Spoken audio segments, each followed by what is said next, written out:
Hello everyone, once again welcome to the channel history with Himanshu.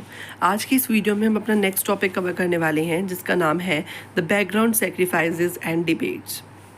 इस topic में हमको बता रखा है कि अब एक ऐसा समय आ गया था जब अलग अलग फ़िलासफ़ीज़ डेवलप होना शुरू हो रही थी और अलग अलग फ़िलासफ़र्स होते हैं जिनकी अपनी कुछ अलग ही आइडियोलॉजी होती है। तो उन्होंने अलग अलग चीज़ों को क्वेश्चन करना शुरू कर दिया था। लाइक एरिस्टोटल, प्लेटो, सोक्रेट, महावीर, गौतम बुद्ध, इन सब ने क्वेश्चन करना शुरू कर दिया था लाइफ से रिलेटेड अलग अलग जुड़े हुए किस्सों को। ठीक है, अब इन्होंने ये डिबेट करना शुरू कर दिया था कि मतलब लाइफ आफ्टर डेथ एग्जिस्ट करती है, कि मतलब मृत्यु के बाद भी क्या इंसान का कोई जीवन होता है। इस टाइप की चीज़ों को इन्होंने क्वेश्चन करना शुरू कर दिया था। नेक्स्ट टॉपिक है the सैक्रिफाइसल tradition.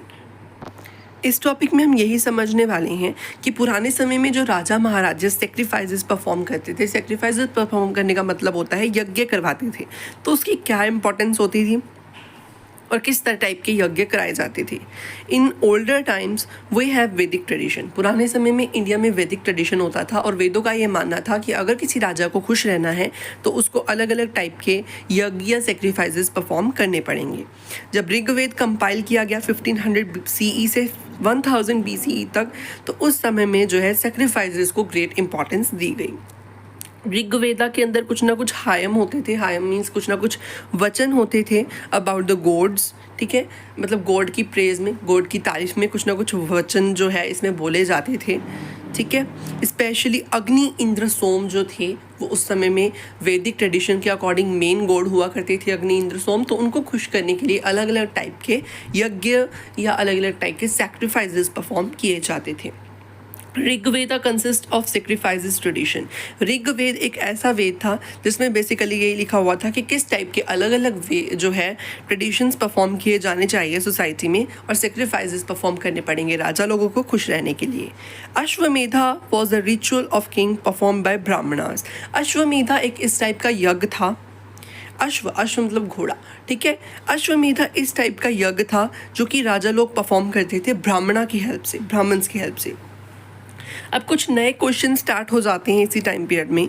People starting questioning to that what is life, is any life exist after death. अब इस समय में अभी एक ऐसा समय आ गया था जो हमने थोड़ा सा ऊपर भी डिस्कस किया कि जिस समय में जो अलग अलग फिलोसोफर्स थे, एरिस्टोटल, सोक्रेट्स, ठीक है, प्लेटो, महावीर, गौतम बुद्ध, उन्होंने लाइफ को क्वेश्चन करना शुरू कर दिया था। क्या लाइफ होती क्या है और लाइफ के बाद, क्या डेथ के बाद पर्सन की जो है लाइफ एग्जिस्ट करती है या नहीं करती है। ठीक है, अब आ जाता है नेक्स्ट टॉपिक जिसका नाम है debates and discussions. Buddhist text have 64 sects of school of thoughts. मतलब क्या होता है, बुद्धिस्ट टेक्स्ट में हमको ये लिखा हुआ मिले। बुद्धिस्ट टेक्स्ट आपके पास 3 टाइप के होते हैं बेसिकली, वो भी हम आगे थोड़ा सा पढ़ेंगे उसके बारे में। ठीक है, बुद्धिस्ट टेक्स्ट जो है हमारे कितने प्रकार के होते हैं। बुद्धिस्ट टेक्स्ट हमारे 64 सेक्ट्स, बुद्धिस्ट टेक्स्ट हमारे 3 प्रकार के हैं। उसके अंदर क्या लिखा हुआ है कि 64 सेक्ट ऑफ स्कूल्स थे। 64 सेक्ट ऑफ स्कूल का मतलब क्या होता है, स्कूल ऑफ थॉट्स, मतलब जहाँ पर बुद्ध धर्म से रिलेटेड अलग अलग बातचीत की जाती थी, डिबेट्स एंड डिस्कशन की जाती थी किसी टॉपिक पे, तो उनको कहा जाता था 64 सेक्ट ऑफ स्कूल। मतलब वहाँ पर अलग अलग बुद्ध धर्म से रिलेटेड लोग जो हैं मिलते थे। ठीक है, और वहाँ पर कोई ना कोई जो है टॉपिक डिस्कस होता था और किसी ना किसी रिजल्ट पर पहुँचा जाता था। अब क्या होता था, teachers travel from place to place to spread new philosophy. अगर कोई ना कोई नया फिलोसोफर डेवलप होता था तो वो अपनी फिलोसफी को वाइड स्प्रेड करने के लिए, आगे ज़्यादा फैलाने के लिए जो है ट्रैवल करता था। ठीक है, example, life after death, if someone believes the thought he or she become a follower. जैसे एक पर्सन ने कहा, एक कोई भी हमारा टीचर है, ठीक है, बुद्धिस्ट टीचर है, ठीक है, बुद्धिस्ट टीचर ने क्या कहा कि लाइफ आफ्टर डेथ एग्जिस्ट करती है। ठीक है, तो और एक फॉलोअर, एक जो है पर्सन, उसने विश्वास कर लिया, तो वो पर्सन जिसने उसकी फिलॉसफी विश्वास किया वो उसका फॉलोअर बन जाया करता था। अब कुटागरशाला क्या होती थी, कुटागरशाला एक टाइप की रूफ लाइक स्ट्रक्चर होता था। ये वही जगह थी जहाँ पर जो 64 सेक्ट ऑफ स्कूल जो है वहाँ पर मिलकर क्या करते थे, डिबेट्स एंड डिस्कशन करती थी। उसको कुटागरशाला कहा जाता था। तो कुटागरशाला एक रूफ के अंडर जो है अलग अलग फिलॉसफीज़ को डिस्कस किया जाता था, उसको हम कुटागरशाला कहते थे। अगर कोई 2 टीचर होते थे फिलॉसफी के तो क्या होता था, जो पहला टीचर होता था फिलॉसफी का और दूसरा टीचर होता था, एक मानता था कि लाइफ आफ्टर डेथ एग्जिस्ट नहीं करती और एक मानता है कि लाइफ आफ्टर डेथ एग्जिस्ट करती है। और मोस्ट ऑफ द लोग जो है वो हार जाते हैं, मतलब लाइफ अगर एंड में ये पता चलता है कि लाइफ आफ्टर डेथ एग्जिस्ट कर रही है। मैं आपको एग्जांपल दे रहा हूँ, ऐसा हुआ करता था, अगर मान लो इसकी फ़िलॉसफी जीत गई कि हाँ लाइफ आफ्टर डेथ एग्जिस्ट कर रही है और लोगों को भी विश्वास हो गया, तो क्या होता था, जितने भी इसको मानने वाले फॉलोअर थे वो सारे इधर शिफ्ट हो जाया करते थे।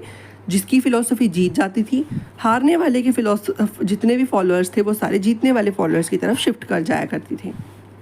At this time, Mahavira and Lord Buddha start questioning Vedas. इस समय में महावीर और गौतम बुद्ध जैसे भगवान जो थे वो वेदों की जो संरचना है, वेदों की लिमिटेशंस हैं, उनको जो है क्वेश्चन करना स्टार्ट कर देते हैं। Beyond worldly pressures, Mahavira, the message of Mahavira. Mahavira वाला टॉपिक हम नेक्स्ट वीडियो में स्टार्ट करेंगे। इस वीडियो में इतना ही। Thank you so much for watching. अगर आपको हमारी वीडियो अच्छी लगी हो तो वीडियो को लाइक करें, चैनल को सब्सक्राइब करें। Thank you so much for watching.